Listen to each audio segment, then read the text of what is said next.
Bom dia a todos. Hoje é um dia muito especial em que nós, cidadãos brasileiros, que vivemos numa democracia, temos o privilégio e também a responsabilidade de votarmos. A maravilha da democracia é a liberdade.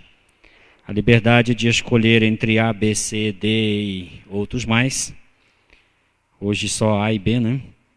No entanto, quero dizer a vocês que a igreja não tem partido político, a igreja não tem candidato, certo? Nem título eleitor. Quem tem título eleitor são vocês, quem votam são vocês. E o pastor não é quem decide em quem você vota ou em quem você não vota. A consciência é sua, você deve pautar o seu voto pelos seus valores, pela sua consciência. E quando nós votamos, evidentemente que precisamos escolher um lado ou outro. No entanto, quero que saibam que todo e qualquer sistema político tem os seus problemas, seus defeitos. Nenhum deles é perfeito. Por isso, nós pregamos o Evangelho. E o Evangelho sempre será, de alguma maneira, uma resposta a este ou aquele posicionamento, a este ou aquela distorção em relação à justiça e qualquer outra coisa.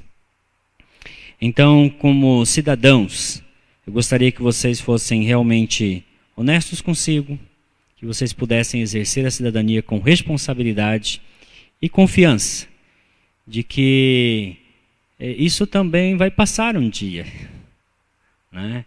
Eu me lembro, meu pai era um ardoroso defensor do Getúlio Vargas. Getúlio Vargas passou.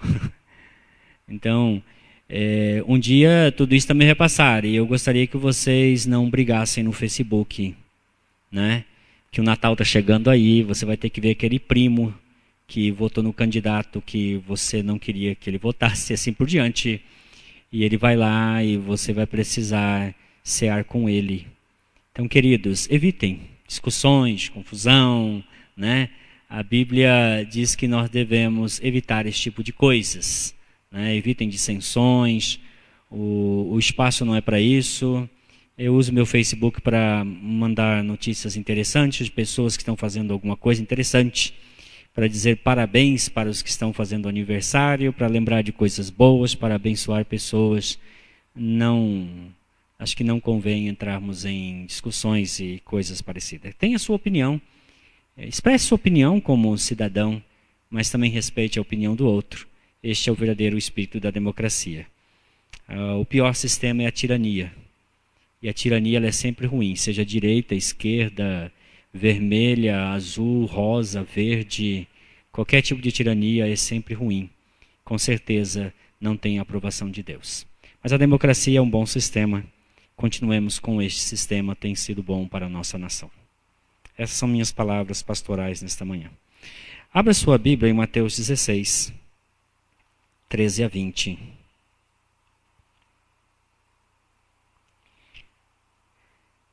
Neste mês nós nos dedicamos a falar sobre igreja. E conversando com o conselho espiritual, achei por bem de falarmos, porque gostaria muito, e digo isso aqui publicamente, de coração, e como igreja nós pensássemos juntos o que queremos ser. E quando falamos que precisamos pensar o que queremos ser, a primeira coisa que nós precisamos é determinar o que temos sido. E esses estudos é exatamente para que nós possamos refletir e pensar como temos sido igreja. Temos sido plenamente igreja ou temos sido parcialmente igreja, porque também é possível. E o que realmente significa ser igreja é a reflexão desta manhã sobre ser igreja. E o texto que eu peço que leiamos é em Mateus 16. E é o primeiro texto onde a palavra igreja aparece de uma maneira explícita. A narrativa de Mateus nos traz essa palavra de uma maneira muito clara. Eu vou começar a leitura no verso 13, Nós vamos estender até o 20. Se for possível projetar esse texto, tá? Eu agradeço. Mateus 16, versos 13 em diante até o 20. Chegando Jesus à região da Cesareia de Filipe, perguntou aos seus discípulos: quem os outros dizem que o Filho do Homem é? E eles responderam: alguns dizem que é João Batista, outros Elias e ainda outros Jeremias ou um dos profetas. E vocês, perguntou ele, quem vocês dizem que eu sou? Simão Pedro respondeu: tu és o Cristo, o Filho do Deus vivo. Respondeu Jesus: feliz é você, Simão, filho de Jonas, porque isso não lhe foi revelado por carne ou sangue, mas por meu Pai que está nos céus. E eu lhe digo que você é Pedro, e sobre esta pedra edificarei a minha igreja, e as portas do Hades não poderão vencê-la. Eu lhe darei as chaves do reino dos céus. O que você ligar na terra terá sido ligado nos céus, e o que você desligar na terra terá sido desligado nos céus. Então advertiu a seus discípulos que não contasse a ninguém que ele era o Cristo. Agora eu quero avançar para a carta de Paulo aos Efésios. Deixamos um pouco o texto de Mateus. Vamos para Efésios, capítulo 3. Eu quero ler os versos 10 a 12 e depois o 20 e o 21. Efésios 3, 10, 11 e 12. Paulo está falando sobre a graça que lhe foi concedida de pregar o evangelho aos gentios. E no verso 10 ele diz: a intenção desta graça era que, mediante a igreja, a multiforme sabedoria de Deus se tornasse conhecida dos poderes e autoridades nas regiões celestiais, de acordo com o seu eterno plano que ele realizou em Cristo Jesus, nosso Senhor, por intermédio de quem temos livre acesso a Deus em confiança pela fé nele. Versos 20 e 21. Aquele que é capaz de fazer infinitamente mais do que tudo o que pedimos ou pensamos, de acordo com o seu poder que atua em nós, a ele seja a glória na igreja, em Cristo Jesus por todas as gerações, para todo sempre. Amém. Quando falamos de igreja, nós precisamos levar em consideração aquilo que a Bíblia ensina sobre a igreja e aquilo que os pensadores pós-bíblicos pensaram sobre a igreja. E muitos estudiosos debruçaram-se, estudaram as Escrituras e chegaram a conclusões a respeito da igreja. E durante a história eles levantaram algumas perguntas que foram essenciais para que eles pudessem entender a natureza da igreja, o que é realmente ser igreja. Uma das perguntas mais fundamentais sobre a igreja foi levantada por Inácio de Antioquia. Acredita-se que Inácio de Antioquia foi discípulo de João, o evangelista. Inácio de Antioquia respondeu a uma pergunta que foi feita em seus dias, e a pergunta é: onde está a igreja? Onde está a igreja? A resposta que Inácio deu é: onde está Cristo, aí está a igreja. Inácio estava enfatizando o fato de que a igreja ela é cristocêntrica. A igreja existe em Cristo, por Cristo, para Cristo. Onde está Cristo, aí está a igreja. Posteriormente, começaram a, não satisfeitos com esta pergunta, levantar novamente. Essa pergunta precisa ser levantada novamente: onde está a igreja? E a igreja institucionalizada respondeu da seguinte maneira: onde está o bispo, aí está a igreja. Onde está o bispo, aí está a igreja. Então a igreja passou a ser vista como dependente da autoridade do bispo. Um bispo reconhecido pelo bispo romano. Muito bem. Quando chegou a reforma, essa resposta não era aceita, satisfatória, porque os reformadores começaram a se desvencilhar da igreja romana e, consequentemente, não havia mais a figura do bispo. Perguntaram então a Martinho Lutero: onde está a igreja, Martinho Lutero? Ele disse: a igreja está onde está a pregação do Evangelho,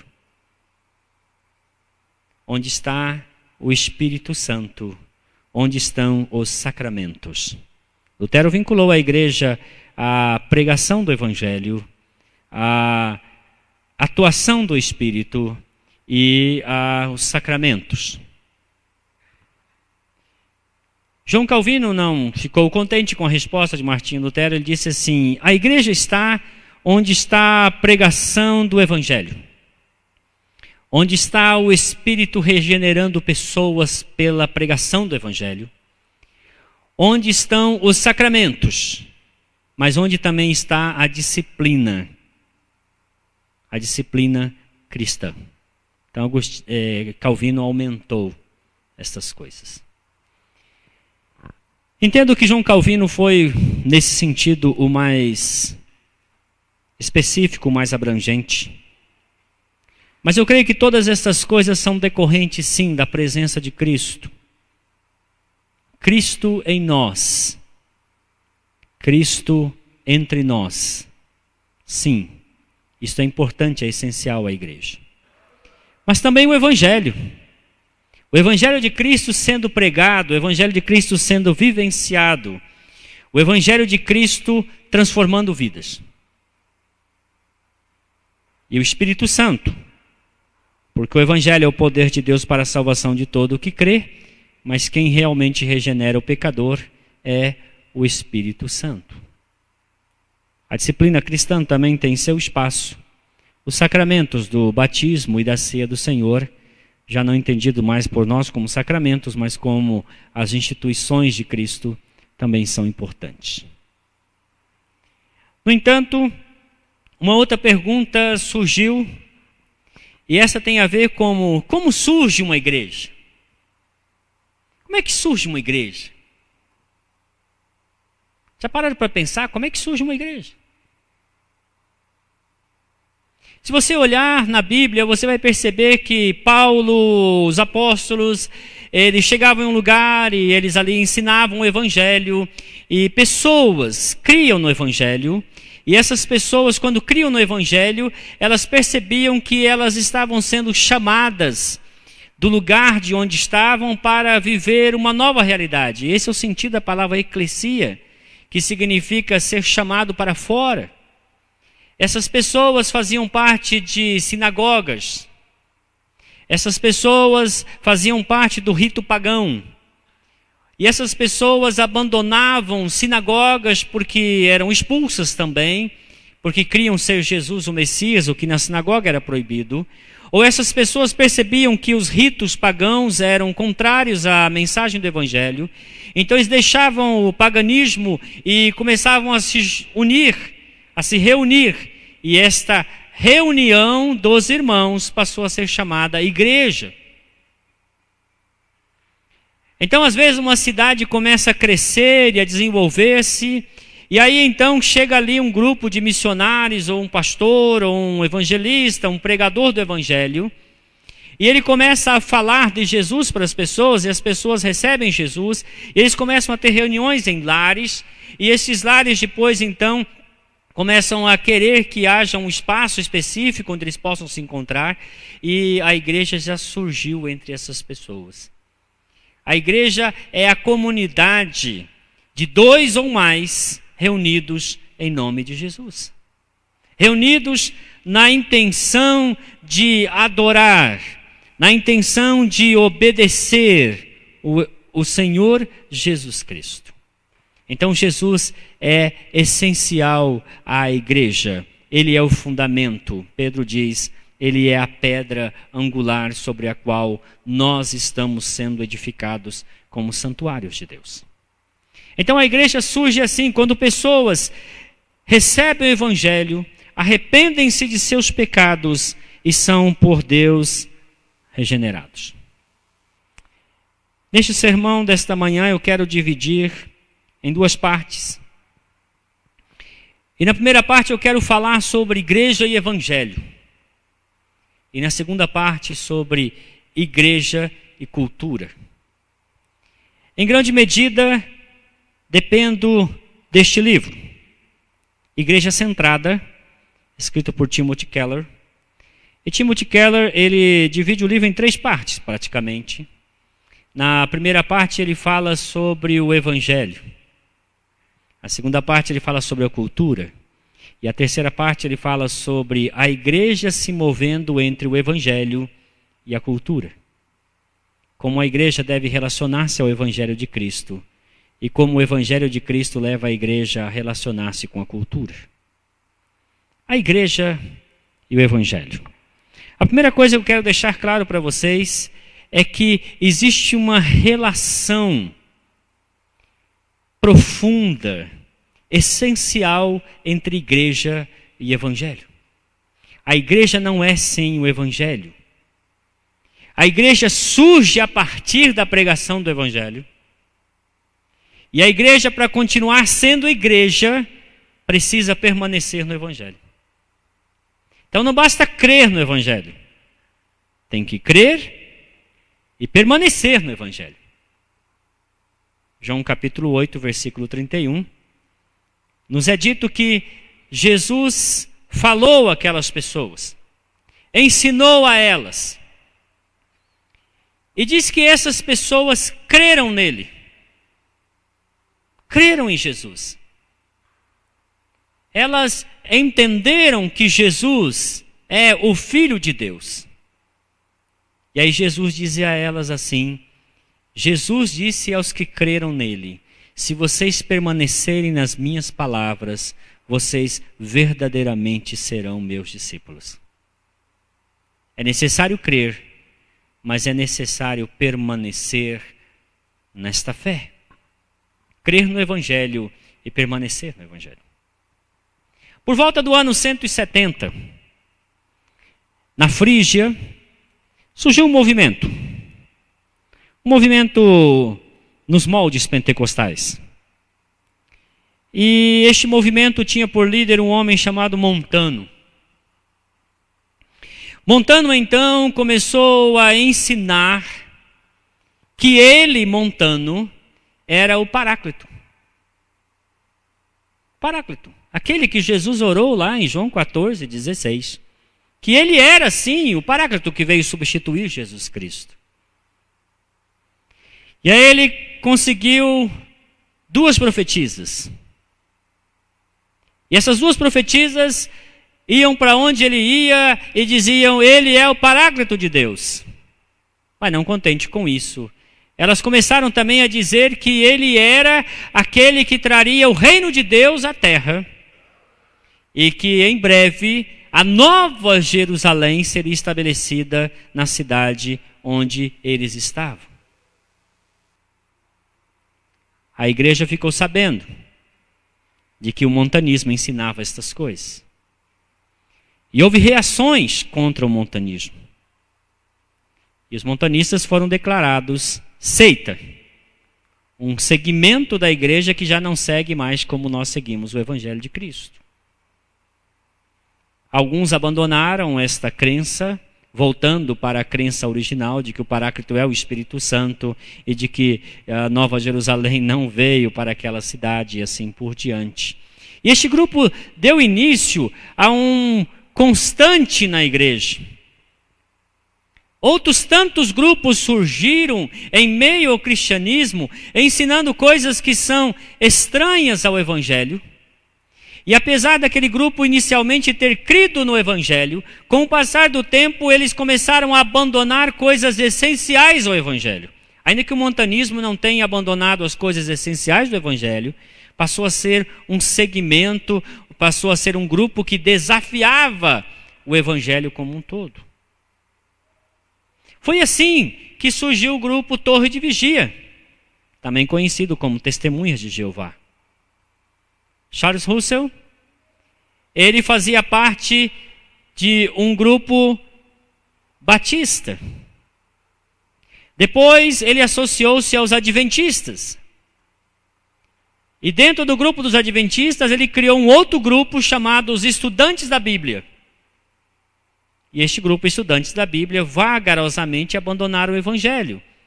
Começaram a ensinar que a Trindade era uma heresia, que Jesus não é Deus, que atribuíram a ele divindade nos concílios e assim por diante. E vagarosamente ele foi abandonando o Evangelho, de maneira que chegou um momento em que eles tiveram que fazer uma Bíblia só para eles. A Bíblia do Testemunho de Jeová é diferente da sua. Aonde eles não conseguem comprovar a doutrina deles, eles mudaram o texto. E não contente com isso, Charles Russell escreveu um outro livro chamado Examinai as Escrituras. E assim o Testemunho de Jeová, ele lê a Bíblia deles e o Examinai as Escrituras. E eles julgam o que a Bíblia diz à luz do Examinai as Escrituras. Você sabe o que acontece quando você pega duas bússolas e coloca uma do lado da outra? Elas simplesmente fazem assim. Você perde o norte. Nós não temos duas bússolas. Nós temos uma bússola só. Nenhum outro livro está autorizado a ser intérprete das Escrituras. As Escrituras se interpretam a si mesmas. Nós lemos os livros, como este, por exemplo, mas nós julgamos ele à luz das Escrituras. Se disser algo que não está escrito na Escritura, está falando besteira. Houve um homem chamado William Branham, nos Estados Unidos. Ele começou um ministério de cura e libertação. Este homem foi pastor batista também. E chegou um momento que este homem diz ele ter tido uma experiência num bosque em que o pai e o filho apareceram a ele e falaram com ele e disseram a ele que ele era João Batista. E a partir de então ele começou a anunciar a vinda do Senhor, mas ele também estabeleceu no seu segmento de que a palavra dele tinha mais valor e mais peso que as Escrituras, porque o Espírito Santo falava diretamente a ele. E assim ele criou um segmento chamado Tabernáculo da Fé. Assim como os montanistas, assim como os Testemunhos de Jeová, assim como o Tabernáculo da Fé, estes segmentos abandonaram o Evangelho. Eram igreja, mas com o passar do tempo deixaram de ser, porque eles foram abandonando aquilo que lhes dava a essência da fé cristã, o Evangelho de Cristo. Por isso, somos igreja por causa do Evangelho e continuaremos sendo a igreja se permanecermos fiéis ao Evangelho. Por isso, ser igreja e ter o Evangelho como regra de fé e prática, ser igreja e viver o Evangelho é realmente essencial. Devemos permanecer firme naquilo que já temos crido e transformar o que temos crido em vida. Viver o Evangelho de Cristo é isto que fará com que nós sejamos e continuemos sendo igreja de Cristo. Caso contrário, seremos um clube, uma associação, um grupo de pessoas, uma ONG, mas não seremos igreja. Porque ser igreja está intimamente associado a crer e permanecer crendo no Evangelho de Cristo. A mensagem que a igreja tem a transmitir é, antes de mais nada, a mensagem que ela deve viver. Uma das razões pelas quais as pessoas não creem no Evangelho, não é porque o Evangelho não lhes faz sentido. A razão por que muitas pessoas não creem no Evangelho é porque elas estão buscando, além das palavras, evidência de vida. As pessoas criam no que os discípulos estavam dizendo, porque o que os discípulos estavam vivendo era exatamente o que eles estavam vivendo. A igreja tem autoridade quando ela, antes de pregar o Evangelho, vive o Evangelho. Porque aí então, quando a gente vai anunciar o evangelho, a pessoa diz: não precisa fazer nada, eu creio. Não precisa falar nada, eu creio, porque eu vejo. Havia um escritor ateu, e ele não dizia claramente em seus escritos que era ateu, porém era ateu. E aí então um dia um jornalista chegou para ele e falou assim: você não diz claramente que é ateu, mas suas crenças levam a concluir que você é ateu. Você é ateu? Ele disse: sim, sou ateu. Mas você não acredita que Deus existe? Ele falou: olha, eu não sei se Deus existe, mas tem um filho dele que mora na frente da minha casa. E eu não sei o que fazer com aquele homem, porque aquele homem está constantemente dizendo para mim que o Deus dele existe, porque ele é coerente com a fé que ele tem. E uma das provas de que eu creio que ele é um filho de Deus é porque ele tem um cuidado tão grande com a minha família que nem eu mesmo tenho. Veja, o testemunho fala mais alto do que as palavras. Quando nós cremos no Evangelho e vivemos o Evangelho, nós estamos sendo a igreja de Cristo. Se por acaso nós deixarmos o Evangelho, nós não seremos igreja de Cristo. Um dia eu estava dando aula e eu ia deixar de dar aula para aquela turma. Eles iam se formar. E aí eles perguntaram para mim, era a última aula que eu tinha que dar para eles, aula de história da igreja. Eles pediram para eu terminar a aula, que eles queriam fazer uma pergunta. E aí então eu parei a aula, separei uns 20 minutos. Eles disseram: pastor, nós fizemos entre nós aqui uma pergunta e nós gostaríamos que o senhor respondesse para nós antes de deixar de ser nosso professor. Nós vamos nos formar e gostaríamos de ouvir de você. Se você fosse nos dar um conselho, que conselho você nos daria? Eu pensei: misericórdia. O conselho que eu daria para vocês é o seguinte: sigam a Jesus. E sigam os que seguem a Jesus na medida em que eles também estão seguindo a Jesus. E se um dia os que disserem que estão seguindo a Jesus deixarem de seguir a Jesus, deixem de segui-los. E continuem seguindo a Jesus. Entenderam o que eu disse?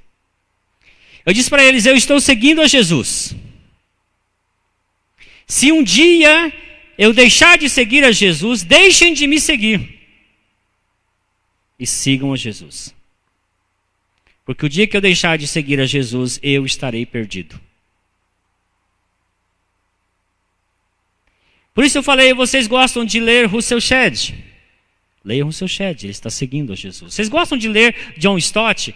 Leiam John Stott, ele está seguindo a Jesus. Ah, você gosta de ler o Gene Peterson? Leia o Gene Peterson, ele está seguindo a Jesus. Ah, eu gosto de ler Charles Swindoll, eu gosto de ler o comentário de fulano, ótimo, tudo bem. Se já morreu, maravilha, melhor ainda. Se está vivo, preste atenção. Se ele deixar de seguir a Jesus, deixe também de segui-lo. Suas palavras se perderão no tempo, porque as únicas palavras que permanecerão são as palavras de Jesus. Sigam a Jesus. Como igreja, nós somos seguidores de Jesus. Nós não temos papa, nós não temos o líder infalível, nós não temos patriarca, nós não temos apóstolo, semideus, querubim, que nós devemos seguir de olhos fechados. Nós só temos um mestre, esse mestre chama-se Jesus Cristo. Ele disse: a ninguém chameis mestre, um só é o vosso mestre, o Cristo. Isso é seguir o Evangelho. E a igreja depende disto. O que nos torna a igreja é o Evangelho que temos crido, vivenciado e nele permanecido. Mas há pessoas que se confundem, por exemplo, achando que ser igreja é igual a ir à igreja. Não. Não é igual. O autor de Hebreus diz assim: irmãos, não deixemos de congregar como é costume de alguns. Sim, frequentar a igreja é bom. Fortalece a sua vida. Estamos aqui reunidos para adorar, estamos aqui reunidos para termos comunhão uns com os outros, para servir uns aos outros, para abençoar e para ser abençoado, para louvar, para adorar, para ser instruído e assim por diante. Mas não é vir aqui que faz de vocês, de mim, igreja. Isso é consequência. Não é porque você vai a um bosque todos os dias que fará de você uma árvore do bosque, ou que fará de você um pássaro, um animal do bosque. A menos que você seja transformado em uma árvore, ou um pássaro, ou em um animal do bosque. Você nunca será o bosque. Por isso há muitas pessoas que frequentam a igreja anos após ano e não são igreja. Porque se iludem. Porque acham que o que Deus espera de mim é que eu vá à igreja. Querido, Deus espera muito mais. Deus espera que você seja igreja. E para ser igreja, você precisa arrepender-se e crer no Evangelho. Porque arrependendo-se e crendo no Evangelho, o Espírito Santo fará de você igreja. Há outras pessoas que acham que a igreja é um lugar onde eles vêm consumir a fé. Há muitas pessoas que são consumidores da igreja. Eles vêm para ter um momento legal, cantar umas músicas legais, distrair, tempo diferente em meio à rotina semanal, ouvir uma pregação. São consumidores, espectadores. Eu vou lá assistir o culto. Não, irmão, não vai assistir cinema, por favor. Fique em casa assistindo o Globo Esporte. Não vem assistir. Nós não assistimos culto. Nós oferecemos culto. Nós apresentamos culto. Nós somos o culto. A nossa vida é o culto. Então, quando às vezes as pessoas vão à igreja nessa expectativa, elas reclamam. O louvor hoje não estava do meu agrado. Eu queria que cantasse a música, mas aí cantaram aquela outra que eu não gosto. E eu não gosto quando cantam música que é antiga. E por que cantou essa, já cantou no domingo passado a mesma? Começa-se a exigir essas coisas. Começa-se a fazer requerimentos que de fato não são tão importantes. E não entendem que nós não estamos aqui para consumir algo, mas estamos aqui para apresentar algo a Deus. Eu não gostei daquela música. Tudo bem, querido, não foi para você, foi para Ele. Então quem tem que gostar ou não gostar é Ele, não eu.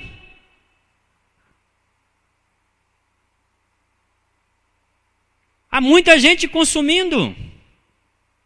E alguns pastores espertos perceberam isso, o que fizeram? Fizeram igrejas onde as pessoas vão, consomem, eles oferecem e cobram. E como é que eles cobram? Você é chamado a trazer 10 ofertas na frente. Oferta para isso, oferta para aquilo. Você está louvando, daqui a pouco ele foi, põe a mão na sua carteira. Teve um dia que o Lucas estava assistindo um programa de televisão desses pastores. Eu cheguei para o Lucas e falei, você tem dinheiro? Ele falou, não. Eu falei, então desliga a televisão. Melhor atitude é desligar a televisão. Ou então você tem que ir nessas igrejas sem a carteira. Porque se você for com cartão, eles têm uma maquininha. Estão preparados. Como o público se comporta como consumidor, eles se comportam como vendedores. eles estão vendendo a fé. Há uma relação promíscua entre os consumidores e os vendedores da fé. Será que Jesus aceitaria isso? Ser igreja significa participar da igreja, não consumir as coisas que a igreja apresenta.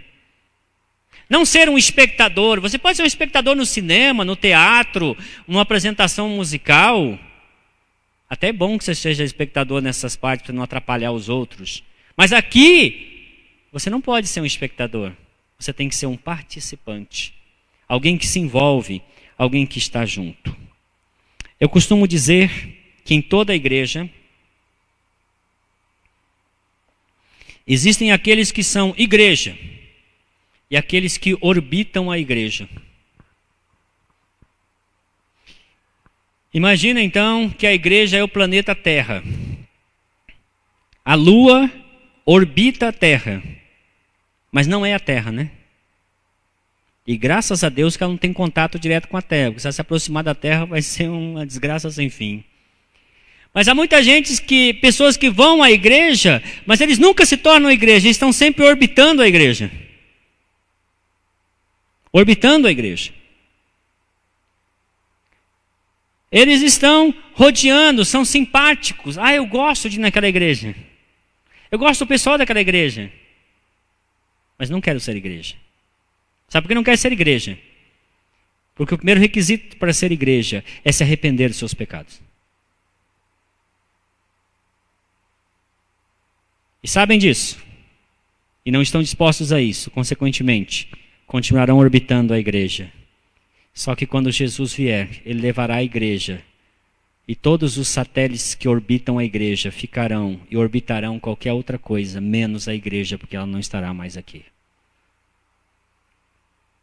Prefiro que nesta igreja haja alguns bancos vazios.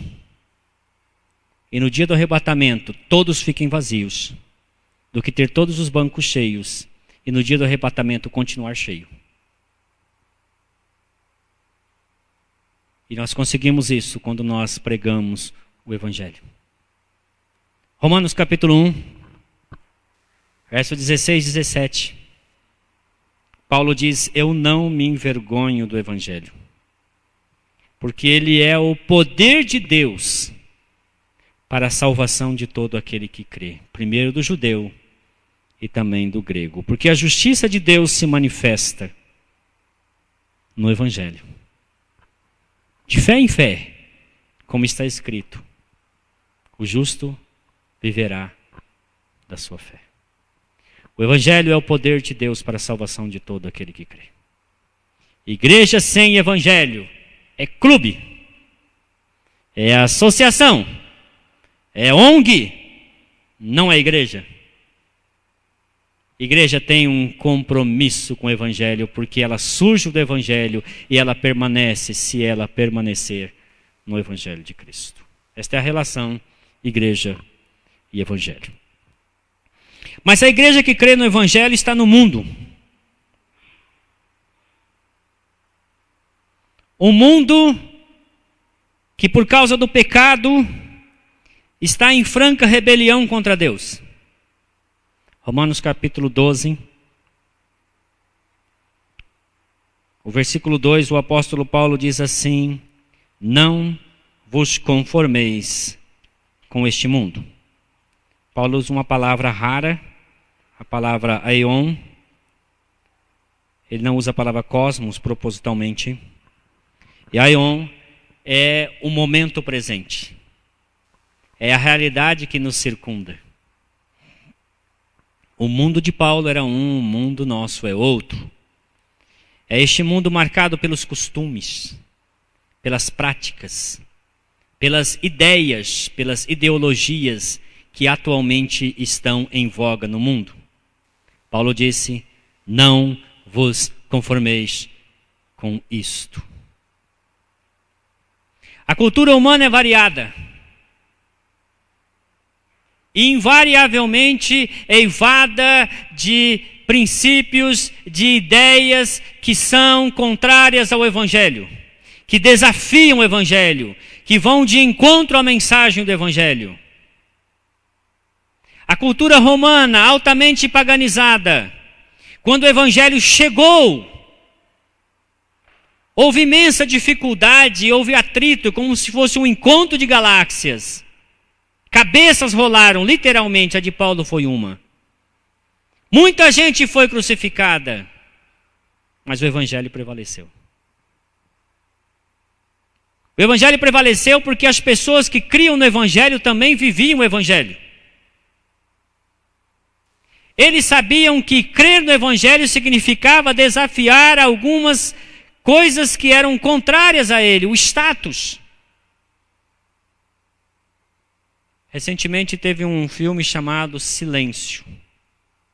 Este filme narra a história de cristãos.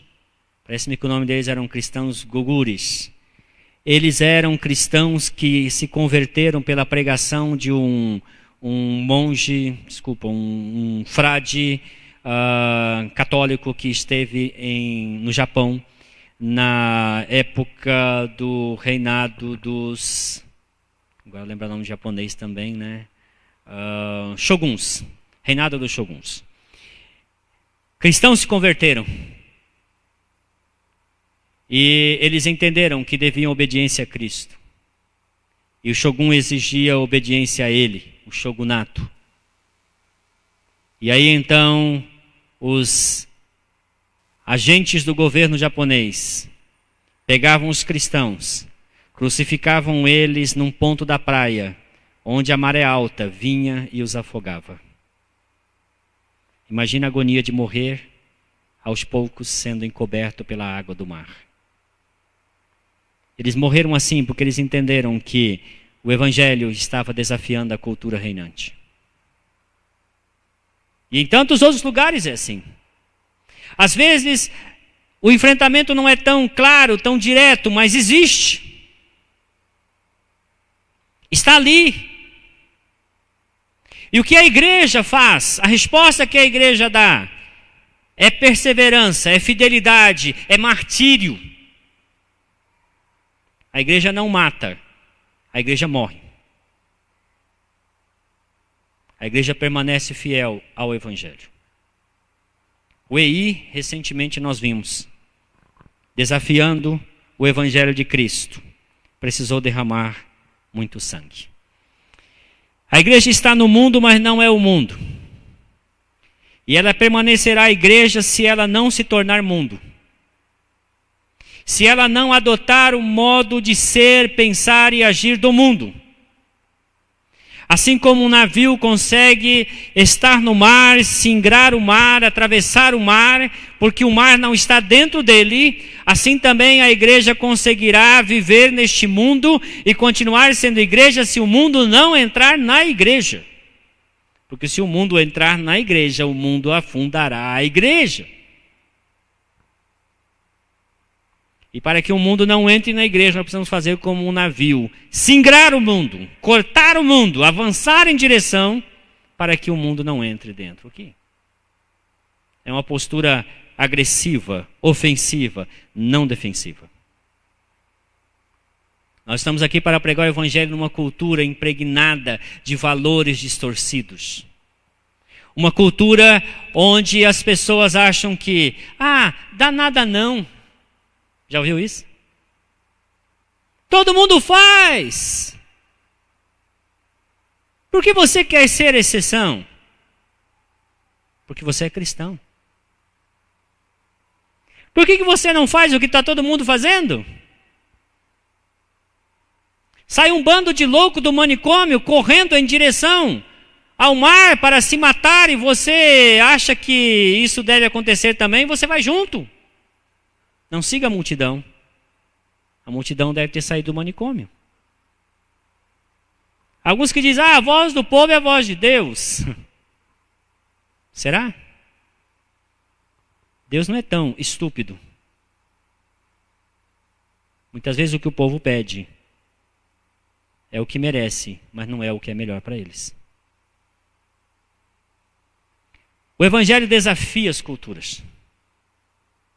O Evangelho vai de encontro à cultura em muitos aspectos, mas não em todos os aspectos. Há coisas na cultura que são boas.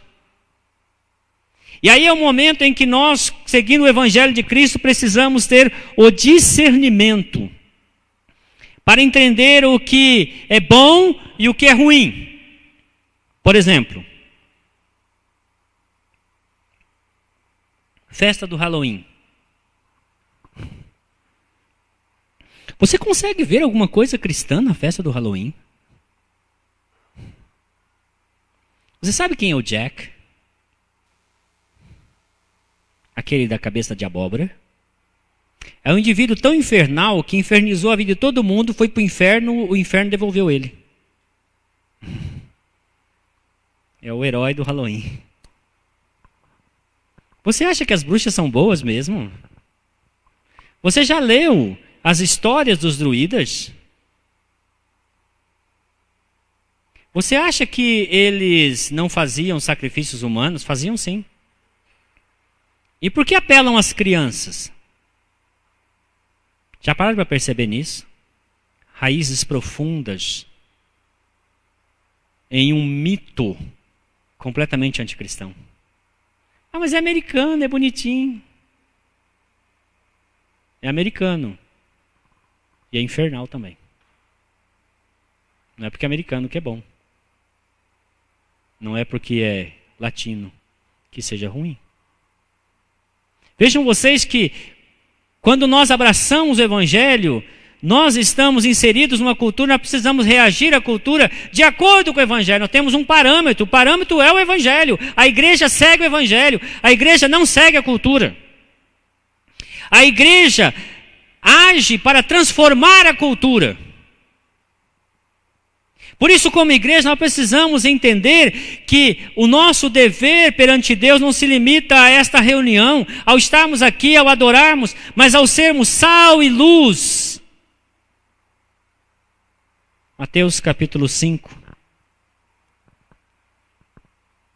versículos 13 a 16. Jesus disse assim: vocês são o sal da terra, vocês são a luz do mundo. Logo em seguida, ao ter falado isso, ele diz assim: se o sal perder o seu sabor, como restaurá-lo? Não serve para nada, exceto para ser jogado fora e pisado pelos homens. Vocês são a luz do mundo. Não se pode esconder uma cidade construída sobre um monte. E ninguém acende uma candeia e coloca debaixo de uma vasilha. Ao contrário, coloca no lugar apropriado e assim ilumina a todos que estão na casa. Assim brilha a luz de vocês diante dos homens, para que vejam as suas obras, suas boas obras, e glorifiquem ao Pai de vocês que está nos céus. Uma vez crendo no Evangelho, nós precisamos olhar criticamente para a cultura. Qual é a cultura em Valinhos? Foi um grupo em Pompeia, cidade onde permanecemos por algum tempo. Fizeram uma pesquisa na cidade. Uma pesquisa sociocultural e outros aspectos. Eles detectaram 4 problemas. 4 fatores que deveria chamar nossa atenção como igreja. O primeiro fator tinha a ver com o consumo de drogas. Uma cidade com elevado índice de consumo de drogas. O segundo fator, desagregação familiar. Alto índice de divórcio, pais que abandonam seus filhos e assim por diante. Terceiro fator que foi levantado em relação ao consumo de drogas lícitas, bebida e assim por diante, também chamou a atenção um índice elevado demais para uma cidade pequena. Mas interessante foi o quarto fator, alto índice de gravidez na adolescência. Muitas meninas grávidas que não sabem quem é o pai.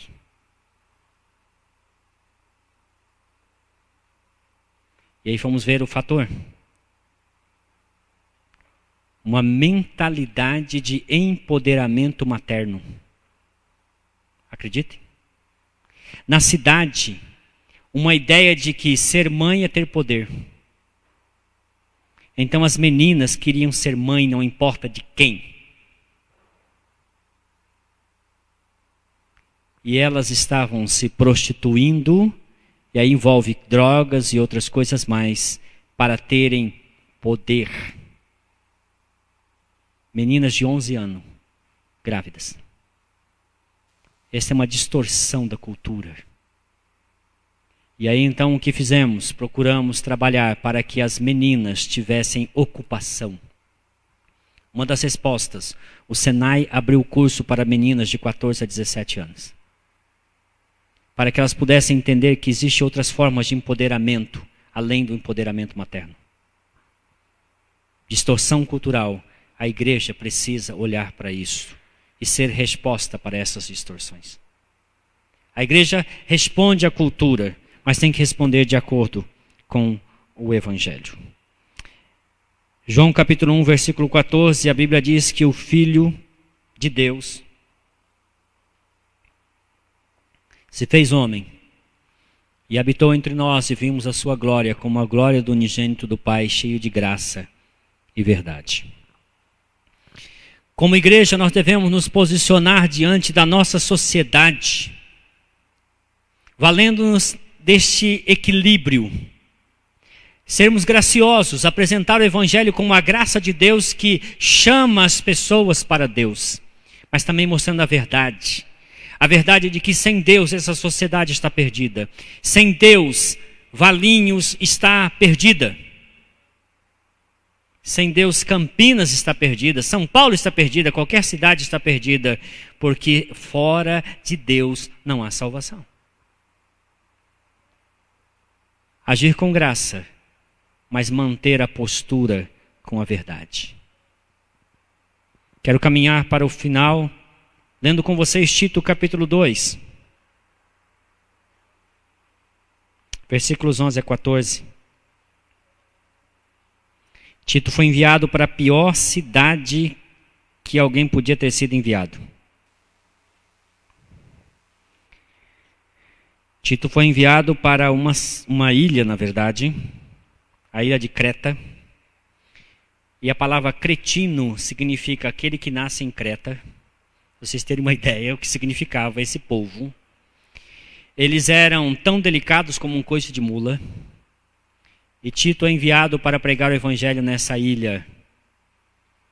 E Paulo diz a Tito assim, cuidado, presta atenção. A cultura dos cretenses é uma cultura cretina e você precisa saber disso. Mas aí Paulo diz a Tito em capítulo 2, versículos 11 a 14. A graça de Deus se manifestou salvadora a todos os homens. Ela, a graça, nos ensina a renunciar à impiedade e às paixões mundanas e a viver de maneira sensata, justa e piedosa nesta era presente, enquanto aguardamos a bendita esperança, a gloriosa manifestação de nosso grande Deus e Salvador, Jesus Cristo. Ele se entregou por nós, a fim de nos remir de toda maldade e purificar para si mesmo um povo particularmente seu, dedicado à prática de boas obras. Ele disse, é isso que você deve ensinar. E o que lhes ensino nesta manhã é o seguinte, nós temos um compromisso com o Evangelho. O Evangelho é graça, mas também é verdade. O Evangelho é aquele que é capaz de fazer de nós, que éramos trevas, luz no Senhor.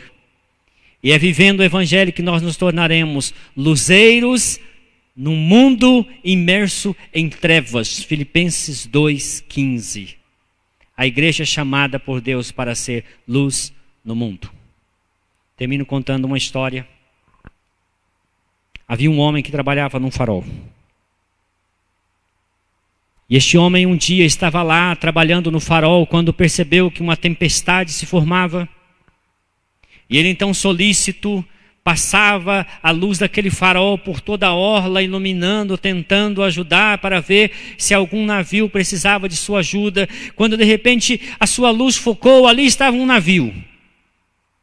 E ele então insistiu e piscou a luz do farol, e então aquele navio veio de maneira complicada, até que ele acabou batendo nas pedras, E aí aquele homem desceu do farol e conseguiu ajudar alguns dos náufragos a chegar. Alguns morreram, mas a grande maioria se salvou. E aí depois de passado um momento de tristeza pelos que se perderam, aqueles que se salvaram chegaram para o faroleiro e disseram para ele assim: louvamos a Deus por sua vida. E nós que fomos salvos pelo seu trabalho, por este farol, nós vamos dar da nossa própria riqueza para reformar este farol. E reformaram o farol. O farol ficou maravilhoso, muito bonito. Mas aí, não contente com isso, eles resolveram fazer um salão ao lado do farol. E resolveram que mensalmente eles viriam naquele dia correspondente ao dia da salvação deles. Vamos supor aqui no dia 15. Dia 15 de todos mês, todos nós viremos aqui, nos reuniremos no salão do farol e vamos contar nosso testemunho, como o farol nos salvou. E o faroleiro olhou para aquilo e falou: não sei não, isso não vai dar certo. Com o passar do tempo, então eles perceberam que a sala não era tão boa, eles pintaram a sala e eles colocaram coisas maravilhosas no chão, estofados, aquilo ficou bonito, ar-condicionado e tudo mais. E todo dia 15 de todo mês estavam lá o Clube do Farol. Um certo dia, enquanto estava lá a reunião do Clube do Farol, os testemunhos acontecendo, o faroleiro percebeu que alguma coisa não estava certo. Havia uma tempestade. E ele subiu lá e começou a iluminar e achou um navio. E a história se repetiu. O navio bateu nas rochas. E aí então pessoas... E aí o faroleiro desceu, viu aquele monte de gente e falou: um navio acabou de bater nas rochas. Pessoas estão morrendo, vamos lá ajudar. Mas o dirigente do Clube do Farol disse: não, a nossa reunião está tão boa, o lugar está tão agradável, aqui é tão maravilhoso, porque nós vamos salvar os outros. O faroleiro, que tinha esse instinto salvador, foi lá e ajudando a outros, e puxando um daqui, outro dali, alguns ensanguentados. De repente eles trouxeram para a sala ali, e sangue no carpete. Aquela comunidade expulsou os feridos. E excluiu o faroleiro. Miserável, está aqui achando que a gente é o quê? Aí o faroleiro, vendo aquelas pessoas, disse assim: não temos lugar para nós aqui. Vamos descer alguns quilômetros para baixo e fazer um novo farol.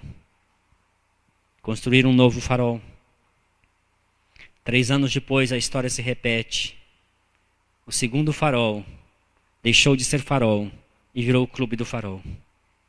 2 anos depois, o terceiro farol deixou de ser farol, virou o Clube do Farol. E assim, sucessivamente. Essa história foi contada por um pastor metodista. Ele disse assim: a nossa denominação virou um Clube do Farol. O primeiro faroleiro, difícil falar faroleiro, né? O primeiro faroleiro foi John Wesley. E se John Wesley estivesse aqui hoje, ele ia falar: não precisa de nada disso. A gente só precisa salvar os que precisam ser salvos. A gente precisa entender que uma pessoa ensanguentada vale mais do que o carpete limpo. Nós precisamos entender que as pessoas que precisam de salvação são infinitamente mais valiosas do que toda e qualquer coisa que nós possamos ter neste lugar. Porque a igreja está aqui para ser um farol e não para ser um clube. E ela será a igreja se ela permanecer firme no Evangelho.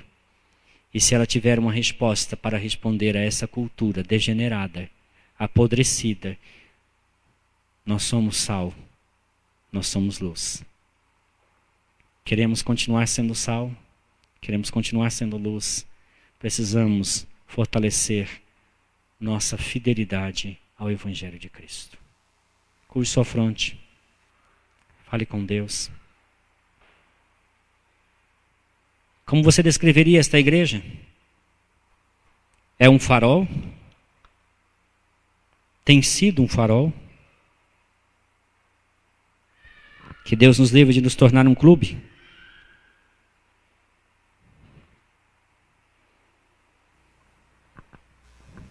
Pense como você. Como você tem desempenhado o seu papel como parte desta igreja? Qual é o compromisso que você tem com o Evangelho de Cristo? Como você está vivendo diante da cultura que desafia o Evangelho de Cristo? As pessoas percebem em você graça e verdade. As pessoas que vêm a esta igreja, elas conseguem perceber nesta igreja graça e verdade. As pessoas veem essa igreja como um farol ou como um clube? Como Rotary, como o Clube Social de Valinhos, o Clube da Terceira Idade. Como esta igreja é vista na cidade? Jesus quer que essa igreja seja um farol. Por isso precisamos crer e permanecer no Evangelho de Cristo.